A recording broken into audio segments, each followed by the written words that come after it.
Assalamualaikum warahmatullahi wabarakatuh.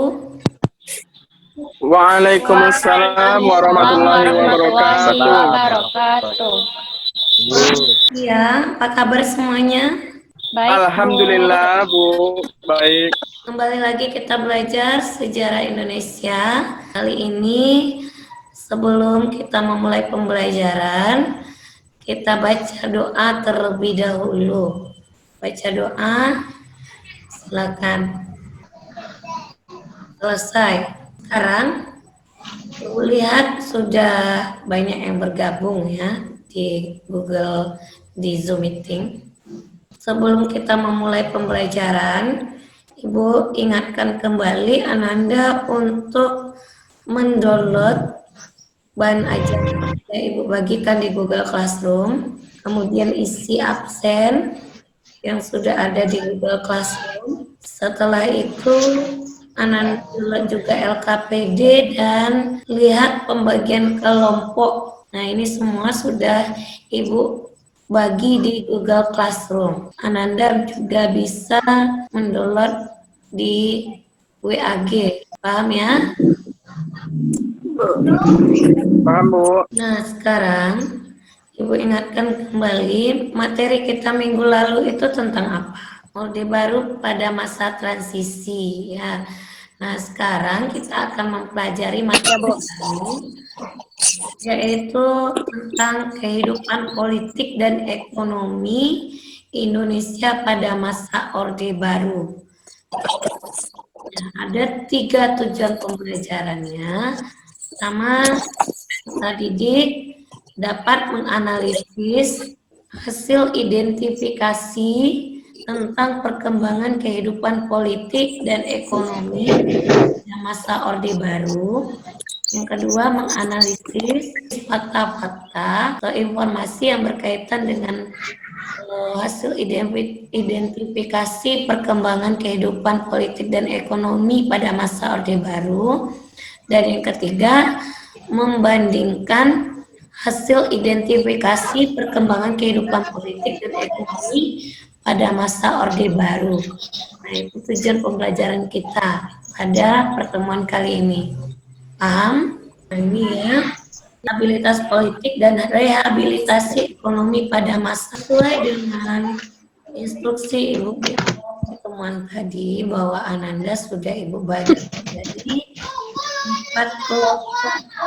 Masing-masing kelompok memiliki pembahasan yang berbeda-beda. Kelompok 1 pembahasannya itu stabilitas politik dan keamanan sebagai dasar pembangunan. Kelompok 2 stabilitas penyeragaman. Kelompok 3 rehabilitasi ekonomi. Dan kelompok 4 tentang dwifungsi ABRI.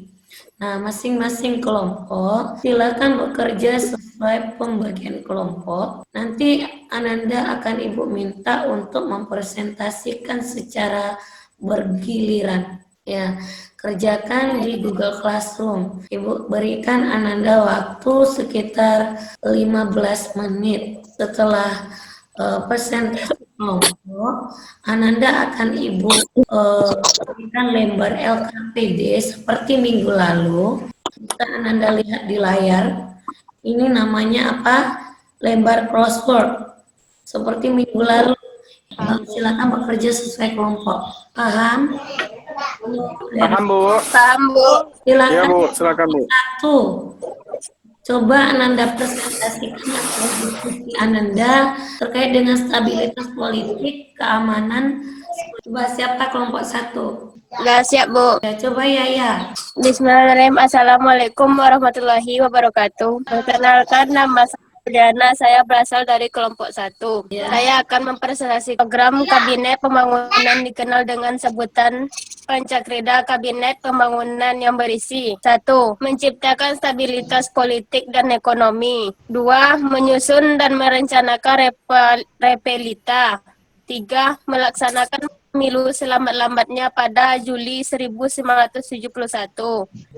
Satu dari program stabilitas politik tadi adalah penyelenggaraan pemilu. Coba kelompok 1 jelaskan tabel ini apa maksudnya. Partai peserta pemilu 1971 yang beranggotakan Partai Nu, Musi, Perti, PSII, PNI, Partai Katolik, Perkindo, Partai Murba, IPKI. Hasil fungsi partai 1973 peserta pemilu hingga tahun 1991 digabungkan. Partai Nu, Permusi, Perti, PSII digabungkan menjadi Partai P3 dan PNI, Partai Katolik, Perkindo, Partai Murba, IPKI digabungkan menjadi PDI atau Partai Demokrasi Indonesia. Yang menjadi pemenangnya adalah Partai Golkar, golongan karya. Sekian dari saya. Assalamualaikum warahmatullahi wabarakatuh. Waalaikumsalam warahmatullahi wabarakatuh. Kelompok 2, silakan presentasikan hasil diskusi Ananda. Bismillahirrahmanirrahim. Perkenalkan, nama saya Dendia Fizikri dari perwakilan kelompok 2. Materi tentang kelompok 2 yaitu mengenai tentang stabilitas penyeragaman. Terjadi dua buah stabilitas. Yang pertama yaitu depolitisasi parpol dan ormas.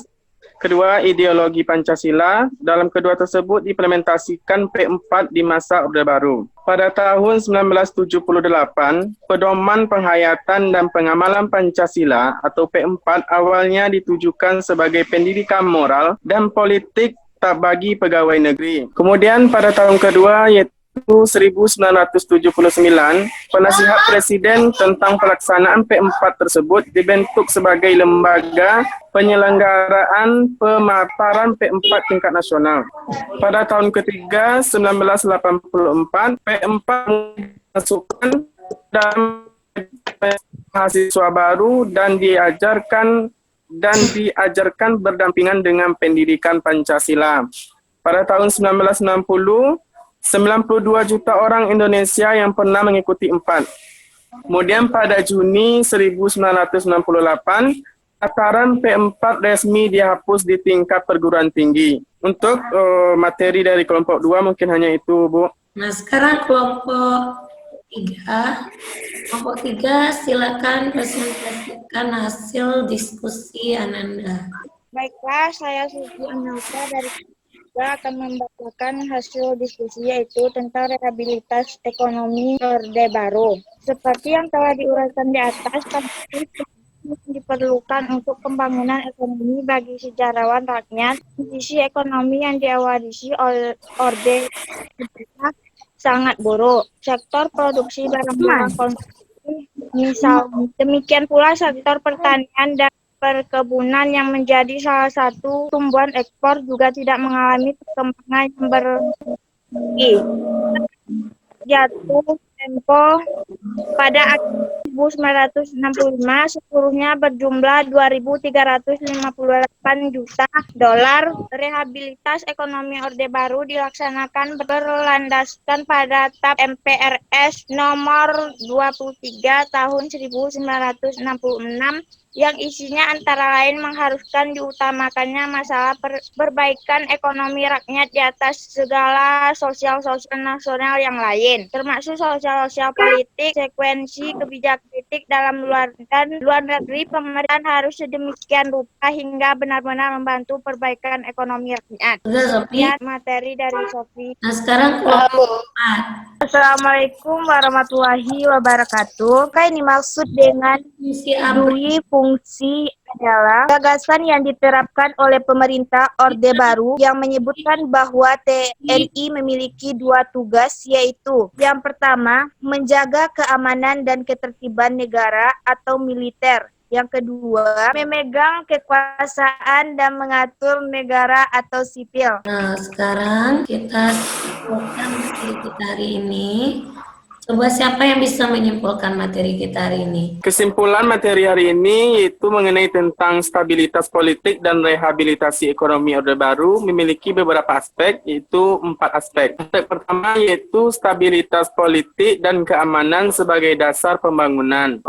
Aspek yang kedua yaitu stabilitas penyeragaman. Kemudian aspek yang ketiga mengenai tentang rehabilitasi ekonomi. Aspek keempat mengenai dui fungsi ABRI. Selanjutnya Ananda akan mengajarkan KPD ya, Crossword. Seperti yang sudah Ibu jelaskan tadi, Ananda hanya tinggal mengarsir ya. Jawabannya ada yang vertikal, diagonal, dan horizontal. Paham ya? Paham, Bu? Untuk pertemuan kita kali ini, Ibu cukupkan sampai di sini. Assalamualaikum warahmatullahi wabarakatuh.